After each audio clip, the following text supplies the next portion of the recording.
ମୋର ପ୍ରିୟ ପିଲାମାନେ, ଆଶା କରିବି ସମସ୍ତେ ବହୁତ ହି ଭଲରେ ଥିବ।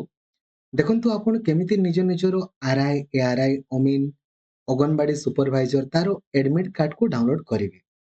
ଏବେ ଦେଖନ୍ତୁ 5 ଲକ୍ଷରୁ ଅଧିକ ପିଲା ପରୀକ୍ଷା ଦେବେ। ତ ସମସ୍ତେ ୱେବସାଇଟରେ ଲଗ୍ଇନ୍ କରୁଥିବେ, ତ ସାଇଟ୍ ସ୍ଲୋ ହବ। ତ ଏତେ ଓରିଡ୍ ହେବାର ନାହିଁ। ପରୀକ୍ଷା ତ 20 ତାରିଖରୁ ଅଛି। ଆଜି ନହେଲେ କାଲି ଆପଣ କରିବେ। ଯଦି ଆପଣଙ୍କ ପାଖରେ ଆପ୍ଲିକେସନ ଫର୍ମ ଅଛି, ଆପ୍ଲିକେସନ ଫର୍ମ ମାନେ କଣ? ଯୋଉ ଆପ୍ଲାଏ କଲା ପରେ ଯୋଉ ପିଡିଏଫ ଟା, ଆପ୍ଲାଏ କଲା ପରେ ଯଦି ପିଡିଏଫ ଟା ଆପଣଙ୍କ ପାଖରେ ଅଛି, ଦେନ୍ ସେଇଠି ଆପଣ ଦେଖିବେ ଗୋଟେ ଲେଖା ହେଇଥିବ ଆପ୍ଲିକେସନ ନମ୍ବର। ହେଲା, ଯାହା ଲେଖା ହେଇଛି ନା, ଯେମିତି ଲେଖା ହେଇଛି ପୁରା କ୍ୟାପିଟାଲରେ, ସବୁ କ୍ୟାପିଟାଲରେ ଅଛି। ଏ ବି ସି ଡି ଯାହା ବି ଲେଖା ହେଇଛି ତାକୁ ଦେବେ। ତାପରେ ଯୋଉ ଗାରଟା ନାହିଁ କି, ସେ ଗାରଟାକୁ ବି ଆପଣଙ୍କର ଦେବେ।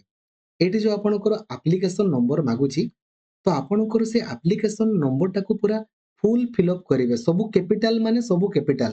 ଯୋଉ ଗାର ଅଛି ମାନେ ସେ ଗାରଟାକୁ ବି ଆପଣଙ୍କର ଦେବେ। ଦେଲେ ତାପରେ date of birth, date of ବାର୍ଥରେ କେମିତି ଦେବେ? ଧର ଯୋଉ ଆପଣଙ୍କ ଡେଟ୍ ଅଫ ବାର୍ଥ ହଉଛି 21 ଜାନୁଆରୀ 2000 ଆପଣଙ୍କର 2। ଏବେ କେମିତି ଦେବେ?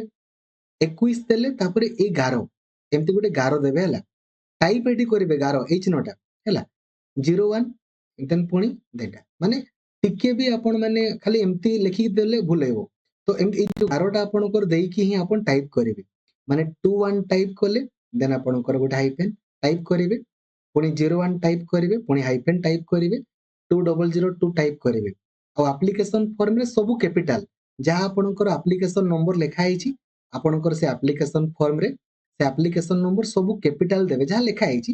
ଆଉ ଯୋଉ ହାଇଫେନ୍ ଲାଗିଛି ସେ ହାଇଫେନ୍ ମଧ୍ୟ ଏଠି ମଧ୍ୟ ଆପଣ ସେଇ ହାଇଫେନ୍ ଟାକୁ ଦେବେ।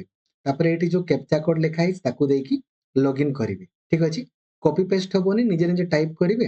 ଦେନ୍ ଆପଣଙ୍କର ଏଡମିଟ୍ କାର୍ଡ ଆସିଯିବ। ପ୍ରାୟତଃ ମ୍ୟାକ୍ସିମମ୍ ପିଲାଙ୍କର ଭୁବନେଶ୍ୱର ଆପଣଙ୍କର ପଡିଛି। ଥ୍ୟାଙ୍କ ୟୁ, ଜୟ ଜଗନ୍ନାଥ, ଧନ୍ୟବାଦ।